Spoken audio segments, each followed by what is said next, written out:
Hi kapatid, so good to have you here. Hindi nagkataon na nakita mo ang video na ito ngayon. Marahil ay pagod ka ng mamuhay ng may kahirapan, pakiramdam mo ay may pumipigil sa iyo sa pananalapi. Paano kung sabihin ko sa iyo na mayroong isang nakalimutang salmo, puno ng banal na karunungan na maaaring magbukas ng iyong mga mata sa tunay na kasaganaan. Manatili sa akin hanggang sa wakas, dahil ang matutuklasan mo rito ay maaaring ganap na magbago sa paraan ng pagtingin mo sa mga pagpapala ng Diyos sa iyong buhay. Alam mo kapatid, may mga pagkakataon sa buhay na lumilingon tayo at nagtataka. Bakit parang hindi maganda ang takbo? Gumising ka ng maaga, italaga ang iyong sarili, alagaan ang iyong pamilya ng may pagmamahal, gawin ang iyong makakaya. Ngunit sa pagtatapos ng buwan, wala ng pera. Dumating ang mga singil, dumarating ang mga hindi inaasahang pangyayari at bumalik ang sikip na iyon sa iyong dibdib. Naranasan mo na bang ganito? Para kang na-stuck sa isang cycle na hindi mo masisira. At ang pinakamasakit kapatid ay kapag nagsimula kang mag-isip, nakalimutan na ba ako ng Diyos? Hindi ba umaabot sa Kanya ang aking mga panalangin? Nakikita mo ang ibang tao na umuunlad, na isa sa katuparan ng mga pangarap, namumuhay ng matiwasay, at nariyan ka nahihirapang mag-isa, sinusubukang unawain kung ano ang kulang. Ngunit makinig sa kung ano ang sasabihin ko sa iyo ng buong puso. Hindi ka nakalimutan ng Diyos. Hindi Niya nakakalimutan. Ang problema ay hindi probisyon ng Diyos, kapatid. Ang problema ay nakasalalay sa paraan ng pagtuturo sa atin na tingnan ang kayamanan, kasaganaan at mga pagpapala. Marami sa atin ang lumaki ng marinig na ang pera ay kasalanan, na ang pagnanais na umunlad ay kasakiman, at kasama nito lumikha tayo sa ating sarili ng isang hindi nakikitang bilangguan, isang pag-iisip na humaharang sa lahat ng nais ibuhos ng Diyos sa ating buhay. Ngayon ay narito ka dahil may sumisigaw sa loob mo para sa pagbabago. Gusto mong makita ang iyong pamilya sa kapayapaan. Gusto mong matulog ng walang pag-aalala. Gusto mong magkaroon ng mga mapagkukunan upang pagpalain ang mga mahal mo. At mayroon akong balita para sa iyo. Ang pagnanais na ito ay hindi mali. Inilagay ng Diyos ang hangaring ito sa loob mo. Nais Niyang umunlad ka, mamuhay ng sagana, malaya sa pananalapi. Pero may paraan kapatid. A way few knows, kasi nakatago sa Psalm na halos wala nang nagbabasa. Ang awit na ito ay hindi magic, hindi ito spell. Ito ay purong banal na karunungan na ipinahayag ng Diyos sa mga taong may mga tainga sa pakikinig at pusong bukas para tumanggap.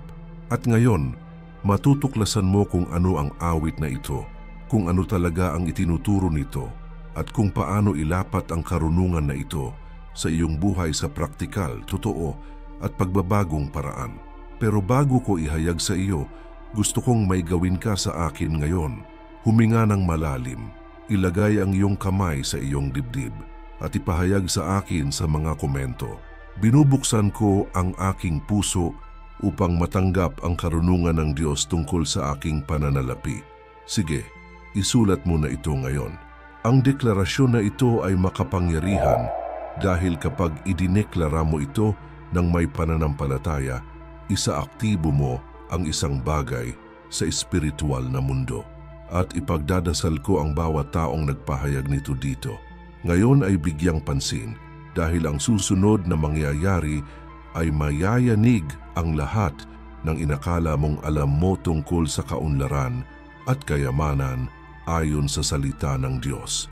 Ang awit na iilan lamang ang nakakaalam na nakalimutan na sa paglipas ng panahon ay ang Salmo 102, kapatid, awit 112. Siguro hindi mo pa ito narinig o kung mayroon ka, ito ay hindi napansin. Ngunit ang awit na ito ay isa sa mga pinakadakilang paghahayag sa kasaganaan sa buong Biblia. Hayaang basahin ko sa iyo ang mga unang talata at bigyang pansin. Mapalad ang taong may takot sa Panginoon na labis na nalulugod sa kanyang mga utos.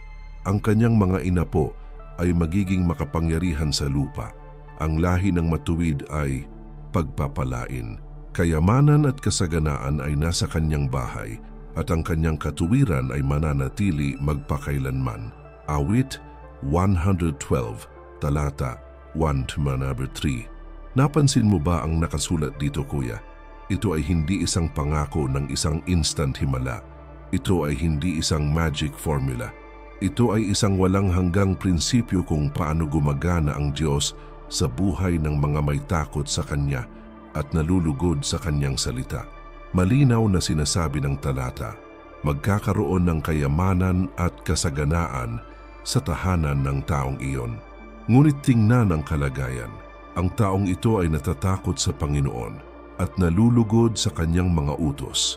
Ang pagkatakot sa Panginoon ay hindi nangangahulugan ng pagkatakot sa Kanya, kapatid.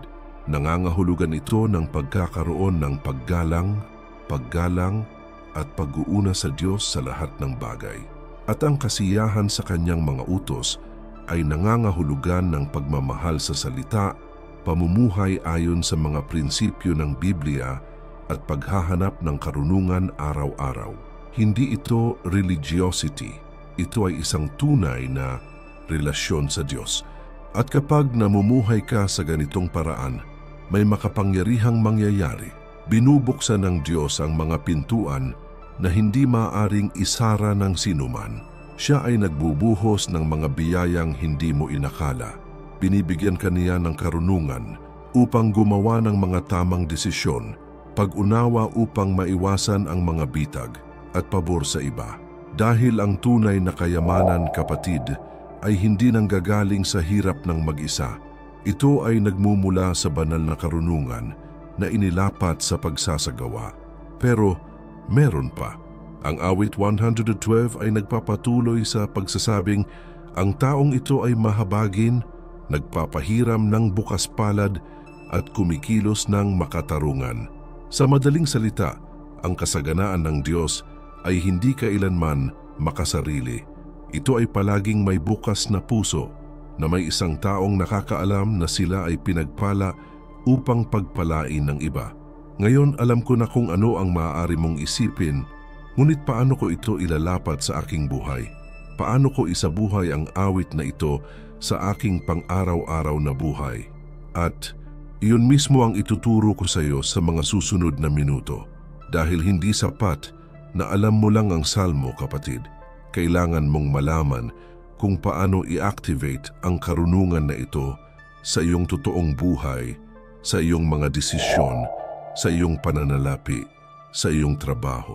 Kaya manatili sa akin dahil ngayon na ang pinakamahalagang bahagi, ang praktikal na hakbang-hakbang na gabay sa kung paano mo gagawing tunay na mga resulta ang paghahayag na ito sa iyong buhay. Bago ko ipakita sa iyo ang step-by-step na proseso, kailangan kong magkwento sa iyo. Isang kwento na tutulong sa iyo na maunawaan kung bakit napakaraming tao ang nabubuhay sa kakapusan kahit na alam nila ang Biblia. May isang lalaking nagngangalang Samuel na nakatira sa Baguio City. Si Samuel ay isang taong may pananampalataya. Nagsisimba siya tuwing linggo, nagdarasal araw-araw at alam ang ilang talata sa puso. Ngunit sa pananalapi, siya ay sira. Namuhay siya ng paycheck to paycheck, hindi kailanman nag-iipon ng anuman. At sa tuwing sinubukan niyang magsimula ng negosyo, may mali. Umabot siya sa puntong tinanong niya ang Diyos, Panginoon, naglilingkod ako sa iyo, nananalangin ako, nagtitayti ako, bakit hindi nagbabago ang buhay ko sa pananalapi? Isang araw, desperado si Samuel. Ang kanyang asawa ay may sakit, nangangailangan ng paggamot at wala siyang pera. Nagkulong siya sa kanyang silid, binuksan ang Biblia at nagsimulang umiyak. At sa gitna ng kanyang mga luha, nahulog ang kanyang mga mata sa awit 112. Binasa niya ito ng 1 beses, 2 beses, 3 beses at biglang may kumalabit sa loob niya. Napagtanto niyang mali ang ginagawa niya. Nanalangin siya para sa mga himala, ngunit hindi niya inilapat ang karunungan ng salita. Siya ay nagsumikap, ngunit gumawa ng mapusok na mga desisyon nang hindi kumukonsulta sa Diyos. Nais niyang umunlad, ngunit nabuhay sa pagrereklamo, takot at kawalan ng pagkabukas palad. Siya ay may pananampalataya, ngunit walang karunungan. Noong araw na iyon, nagdesisyon si Samuel. Sabi niya, Panginoon, isabuhay ko itong awit. Hahanapin ko ang iyong karunungan sa bawat pagpapasya. Kikilos ako ng may katarungan, bukas palad, may disiplina, at nagtitiwala akong gagabayan mo ako. At alam mo ba ang nangyari, kapatid? Nang sumunod na mga buwan, nagsimulang magbago ang buhay ni Samuel. Hindi ito nangyari magdamag, ngunit nagsimula siyang gumawa ng mas mahusay na mga desisyon. Tumigil siya sa paggastos sa mga bagay na hindi kailangan. Nagsimula siyang mamuhunan ng kanyang pera ng matalino. Tinulungan niya ang isang kapitbahay na nangangailangan, at ang kapitbahay na iyon, pagkaraan ng ilang panahon, ay nagrekomenda sa kanya para sa isang mas magandang trabaho. Isang pinto ang bumukas, pagkatapos ay isa pa at isa pa. Wala pang 2 taon, hindi lang binayaran ni Samuel ang pagpapagamot ng kanyang asawa, kundi nakabili rin siya ng sarili niyang bahay. Hindi magic ang transformation, kapatid. Ito ay banal na karunungan na inilapat sa pagsasanay. Ito ang awit 112 na isinasabuhay sa pang-araw-araw na buhay, at maaaring nabubuhay ka kung ano ang nabuhay noon ni Samuel. Nagsusumikap, nagdarasal, ngunit walang karunungan, at dahil doon, hindi dumarating ang resulta. Ngunit ngayon nagbabago iyon. Ngayon ay matututunan mo ng eksakto kung ano ang gagawin. Ngayon pumunta sa mga komento at ipahayag, pinili kong mamuhay nang may karunungan ng Diyos mula sa araw na ito. Ipahayag ito ng may pananampalataya dahil ang desisyong ito ay magbabago ng lahat. Let's get to the point, kapatid. Paano mo ikakapit ang awit 112 sa iyong buhay sa praktikal na paraan? Ibibigay ko sa iyo ang mga unang hakbang. Unang hakbang, unahin ang Diyos talaga. Hindi lang basta nagsisimba, hindi lang nagdadasal bago matulog. Ito ay ang paghahanap sa kanyang presensya araw-araw, pagbabasa ng salita ng may pagkagutom na matuto, at paghingi ng karunungan sa bawat desisyon. Ang aklat ng Kawikaan Kabanata 3, versikulo 5 at times ay nagsasabi, magtiwala ka sa Panginoon ng buong puso mo at huwag kang manalig sa iyong sariling kaunawaan.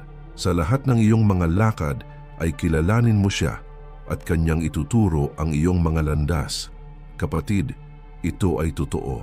Kapag inilagay mo ang Diyos sa gitna, ginagabayan niya ang iyong mga hakbang.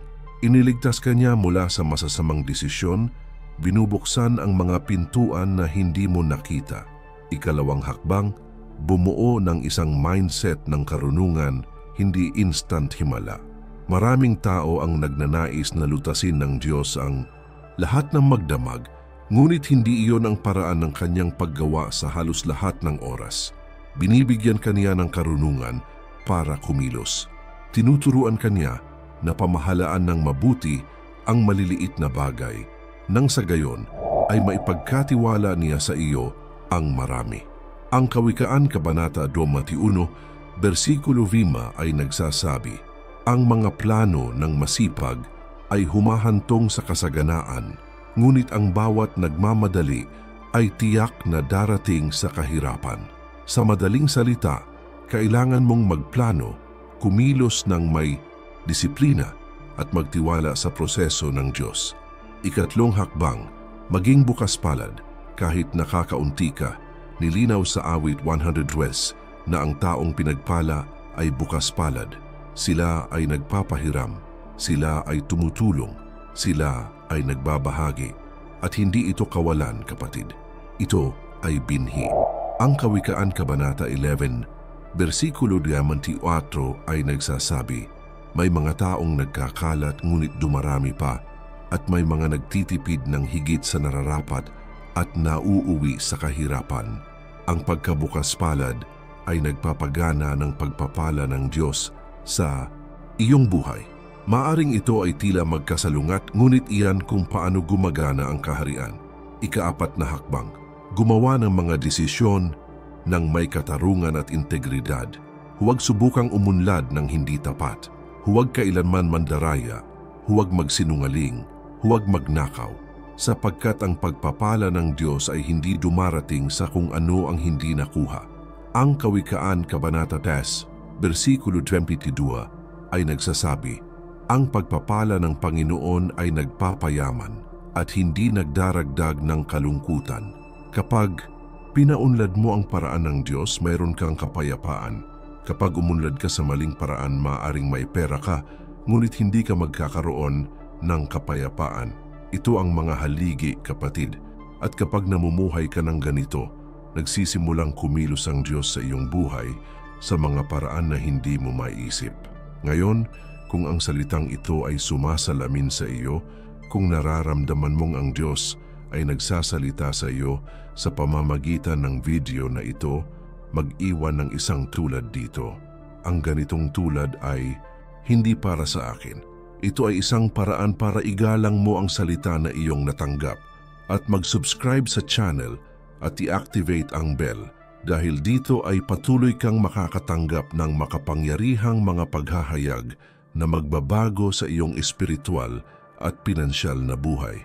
Isa itong sagradong espasyo at bahagi ka ng komunidad ng pananampalatayang ito. At ngayon, manatili ka sa akin dahil marami ka pang dapat malaman. Palalimin pa natin ng kaunti, kapatid, dahil gusto kong maunawaan mo ang isang napakahalagang bagay. Ang biblikal na kaunlaran ay hindi lamang tungkol sa pera sa bangko. Ito ay tungkol sa kapayapaan ng isip, kalusugan ng katawan, pagkakasundo sa pamilya, layunin sa puso. Ito ay tungkol sa paggising sa umaga at alam mong nasa tamang landas ka, nakasama mo ang Diyos na hindi ka naliligaw. Maraming tao ang may pera, ngunit kulang sa kapayapaan. Maraming mga taong mayayaman, ngunit namumuhay sa alitan. Ito ay dahil naghanap sila ng kayamanan sa maling paraan na may maling mga prioridad. At sa huli napagtanto nila na hindi ito katumbas ng halaga, ngunit iba ang yaman na iniaalok ng Diyos. Kapag umunlad ka ayon sa kanyang mga prinsipyo, umunlad ka sa lahat ng lugar. Ikatlong Juan, versikulo 2 ay nagsasabi, minamahal, idinadalangin ko na sa lahat ng bagay ay umunlad ka at nasa kalusugan, gaya ng pag-unlad ng iyong kaluluwa. Ito ay ganap na kaunlaran. Ito ay katawan, kaluluwa, at espiritu na naaayon sa kalooban ng Diyos. At alam mo kung ano? Kapag pinaunlad mo ang paraan ng Diyos, ikaw ay nagiging isang pagpapala. Maaari mong tulungan ang iyong pamilya, maaari mong pagpalain ang iyong simbahan, maaari mong baguhin ang mga buhay sa paligid mo. Dahil hindi ka tinawag para lang tumanggap, kapatid. Tinawag ka para maging channel ng pagpapala. Isipin mo ako, ilang tao ang matutulungan mo kung mayroon kang mga mapagkukunan? Ilang buhay ang kaya mong baguhin? Gaano karaming mga pangarap ang maaari mong matupad, hindi lamang ang iyong sarili, ngunit ang mga mahal mo? Ito ang layunin ng kaunlaran ayon sa Diyos. Hindi ito tungkol sa pag-iimbak. Ito ay tungkol sa pagpaparami. Ito ay tungkol sa pagkalat. Ito ay tungkol sa pagluwalhati sa kanyang pangalan sa pamamagitan ng iyong pagkabukas palad. At tingnan mo, mayroong isang makapangyarihang talata sa Deuteronomio, Kabanata 8, versikulo 18 na nagsasabing, ngunit alalahanin mo ang Panginoon mong Diyos, sapagkat Siya ang nagbibigay sa iyo ng kapangyarihang magkaroon ng kayamanan. Sa madaling salita, ang lakas ay nagmumula sa Kanya. Karunungan ay nagmumula sa Kanya. Ang pabor ay nagmumula sa Kanya. Nagtatrabaho ka, nagsusumikap ka, ngunit ang Diyos ang nagbubukas ng mga pintuan. Kaya huwag kalimutan, hindi ka sapat sa sarili. Umaasa ka sa Diyos. At kapag nakilala mo ito, kapag namumuhay ka sa pagpapakumbaba at pasasalamat, dinadakila ka ng Diyos. Pinopromote ka niya, pinararangalan ka niya. Ngayon gusto kong pag-usapan ng isang bagay na hindi naiintindihan ng maraming tao, kapatid. At ito ay tungkol sa pasensya. Pasensya, dahil ang kaunlaran ng Diyos ay hindi dumarating sa iyong sariling panahon. Dumarating ito sa Kanyang panahon at ang Kanyang oras ay laging perpekto. Kadalasan, gusto natin ang lahat ngayon. Nais naming lutasin ng Diyos ang aming mga problema sa pananalapi sa isang linggo. Ngunit mas interesado ang Diyos na baguhin ang iyong pagkatao kaysa punan ang iyong bank account. Dahil tinitiyak ng isang nagbagong karakter na malalaman mo kung paano pamahalaan ang pagpapala pagdating nito. May mga taong tumatanggap ng malaking halaga ng pera at nawala ang lahat sa loob ng ilang buwan. Bakit? Dahil kulang sila sa maturity, wisdom at character. At alam ito ng Diyos. Kaya naman, hinahanda ka niya bago ka i-promote. Ang aklat ng Ecclesiastes, Kabanata 4:3, versikulo 1 ay nagsasabi, sa lahat ng bagay ay may panahon at panahon para sa bawat layunin sa silong ng langit. Trust in God's timing, kapatid. Hindi siya nahuhuli, hindi siya nabibigo. Kung ano ang kanyang ipinangako, kanyang tutuparin, pero sa tamang panahon, sa tamang paraan. At habang naghihintay ka, huwag kang tumayo. Patuloy na magtrabaho, patuloy na maghanap ng karunungan, patuloy na maging tapat sa maliliit na bagay. Dahil nasa proseso ka, hinuhubog ng Diyos. Sa paghihintay ay pinalalakas niya ang iyong pananampalataya. Sa hirap ay inihahayag niya ang tunay mong pagkatao. Mayroong magandang talata sa Galatia, Kabanata 1, versikulo 9 na nagsasabing, huwag tayong mga pagod sa paggawa ng mabuti sapagkat sa takdang panahon tayo ay mag-aani ng isang ani kung hindi tayo susuko. Pangako yan, kuya, mag-aani ka. Ngunit huwag mawalan ng pag-asa habang nasa daan.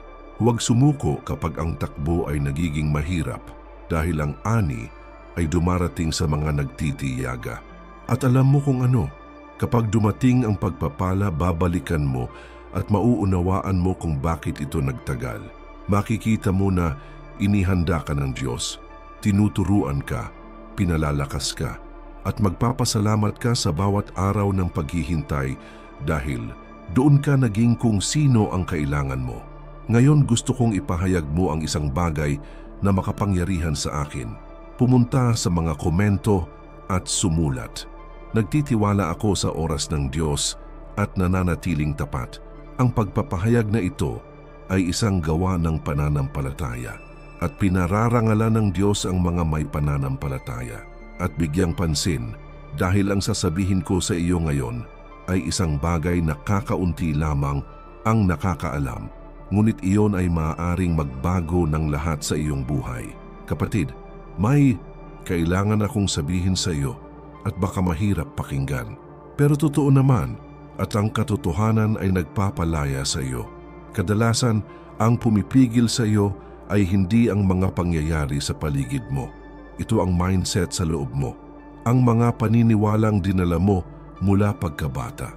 Ang mga salitang narinig mo. Ang mga karanasan na iyong nabuhay. Ang mga takot na iyong kinikimkim. Ang ilang mga tao ay lumaki na naririnig na ang pera ang ugat ng lahat ng kasamaan, na ang mga mahihirap ay napupunta sa langit, na ang pagnanais na umunlad ay isang kasalanan, at ang mga kasinungalingang ito ay nakaukit sa iyong isipan at nang hindi mo namamalayan, sinimulan mong sabotahe ang iyong sariling mga pagkakataong umunlad. Ngunit makinig sa kung ano talaga ang sinasabi ng Biblia. Ang unang Timoteo, Kabanata 4, versikulo 10 ay nagsasabi, ang pag-ibig sa pera ang ugat ng lahat ng uri ng kasamaan. Naintindihan mo? Hindi pera ang problema. Ito ay ang pag-ibig sa pera. Ito ay paglalagay ng pera sa lugar ng Diyos. Ito ay nabubuhay na nahuhumaling dito hanggang sa pagkawala ng iyong kaluluwa. Ngunit ang pagkakaroon ng pera, pag-unlad at pagkakaroon ng mga mapagkukunan ay hindi kasalanan. Nais ng Diyos na umunlad ka. Ayaw lang niyang gawing Diyos mo ang pera. Nais niyang gamitin mo ang pera bilang kasangkapan para luwalhatiin siya. Pagpalain ng mga tao, itayo ang kaharian. At kapag naunawaan mo ito, kapatid, kapag binago mo ang iyong isip ayon sa katotohanan ng salita, lahat ay nagbabago. Sinasabi ng Roma Kabanata 12, versikulo 2, at huwag kayong magsiayon sa sanglibutang ito, kundi magiba kayo sa pamamagitan ng pagbabago ng inyong pag-iisip upang mapatunayan ninyo kung ano ang mabuti at kaaya-aya at sakdal na kalooban ng Diyos. Ang pagpapanibago ng iyong isip ay nangangahulugan ng hindi pagkatuto ng mga kasinungalingan at pag-aaral ng katotohanan. Nangangahulugan ito na palitan ang mga kaisipan ng kakapusan ng mga kaisipan ng kasaganaan. Nangangahulugan ito ng pagtigil sa pagtingin sa iyong sarili bilang isang biktima at simulang makita ang iyong sarili bilang isang anak ng Diyos, tagapagmana ng lahat ng kanyang mga pangako. At hindi ito empty wishful thinking, kapatid. Ito ay pananampalatayang nakasalig sa salita. Dahil sinasabi ng salita na ikaw ay pinagpala, sinasabi ng salita na ikaw ay higit pa sa isang mananakop, sinasabi ng salita na nais ng Diyos na umunlad ka sa lahat ng bagay. Kaya itigil ang pag-uusap ng masama tungkol sa iyong sarili. Itigil ang pagsasabi na hindi mo kaya, na hindi ka karapat-dapat, na hindi mo kaya. Dahil kapag sinabi mo iyon, sinasalungat mo ang sinasabi ng Diyos tungkol sa iyo at kailangan mong sumang-ayon sa Diyos, hindi sa iyong mga limitasyon. Simulan mong ipahayag ang salita sa iyong buhay. Magsimulang magsalita ng may pananampalataya, may autoridad, ng may pananalig, dahil may kapangyarihan ang mga salita. Ang Kawikaan Kabanata 3, versikulo 21 ay nagsasabi, ang kamatayan at buhay ay nasa kapangyarihan ng dila, kaya piliin ang buhay, piliin ang pagpapala, piliin ang kaunlaran. At may sasabihin ako sa iyo, kapag binago mo ang lumalabas sa iyong bibig, binago mo ang darating sa iyong buhay. Ngayon kapatid, gusto kong pag-usapan ang isang prinsipyo na siyang pundasyon ng lahat. At kung naiintindihan mo ito, kung isa sa buhay mo ito, ginagarantiyahan ko sa iyo na ang iyong buhay ay hindi magiging pareho. At ang prinsipyong iyon ay paghahasik at pag-aani. Ang buong Biblia ay nagsasalita tungkol dito. Ang Galatia Kabanata 1, versikulo 7 ay nagsasabi, huwag kayong padaya. Ang Diyos ay hindi nabibigo, sapagkat anumang itinanim ng tao ay siya ring aanihin. Spiritual law ito, kapatid. Kung paanong ang gravity ay isang pisikal na batas, ang paghahasik at pag-aani ay isang espiritual na batas at palagi itong gumagana ng walang pagbubukod. Kung maghahasik ka ng kabaitan, mag-aani ka ng kabaitan. Kung maghahasik ka ng kabutihang loob, mag-aani ka ng kabutihang loob. Kung maghahasik ka ng karunungan, aani ka ng karunungan. At kung maghahasik ka ng kakulangan, pagrereklamo at takot, aanihin mo rin ang mga iyon. Kaya naman napakahalaga na bigyang pansin ang iyong inihahasik araw-araw, ang iyong mga kilos, iyong mga salita, ang iyong mga desisyon. Dahil ang bawat binhing itinanim mo ngayon ay magbubunga bukas. At meron pa, itinuro ni Jesus sa Lucas Kabanata 6, talata 38, magbigay kayo at kayo'y bibigyan. Ang mabuting takal, siksik, inalog at umaapaw ay ilalagay sa inyong kandungan. Pambihira yan, kapatid. Kapag nagbigay ka, tinatanggap ka ng Diyos. At hindi siya ibinabalik sa pantay na sukat. Siya ay nagbibigay pabalik, multiply, umaapaw. Ngunit mag-ingat, hindi ito tungkol sa pagbibigay para manipulahin ang Diyos. Hindi ito tungkol sa pagbibigay para makabawi. Ito ay tungkol sa pagbibigay dahil mahal mo, dahil nagtitiwala ka, dahil gusto mong maging channel ng pagpapala. At kapag nagbigay ka ng ganito, ng may tamang puso, makapangyarihang kumikilos ang Diyos sa iyong buhay. Kaya simula ng paghahasik, maghasik ng oras sa Diyos, maghasik ng pagmamahal sa iyong pamilya, maghasik ng kabutihang loob sa mga nangangailangan, maghasik ng karunungan sa iyong pananalapi, at maghintay ng may pananampalataya dahil darating ang pag-aani at ito ay darating ng sagana. And look, this word you just received is not just for you, kapatid. May taong malapit sa iyo na kailangang makarinig nito. May isang taong sumusuko na wala ng pananampalataya, na nag-iisip na hindi sila uunlad. At maaari kang maging instrumento ng Diyos upang magdala ng pag-asa sa taong iyon. Kaya ibahagi ang video na ito ngayon. I-post ito sa social media dahil kapag ipinalaganap mo ang salita, ikaw ay naghahasik at ibabalik ng Diyos ang binhing ito sa inyo na dumami. Halika, huwag mong itago ito sa iyong sarili. Ang katotohanan ito ay kailangang maabot ang mas maraming buhay. At ngayon, ang sasabihin ko sa iyo ay isang bagay na magtatapos sa lahat ng iyong natutunan dito. Manatili sa akin hanggang sa wakas dahil ang huling salita ang pinakamakapangyarihan. Kapatid, nakarating na tayo sa dulo, pero hindi ito ang katapusan. Ito ay ang simula.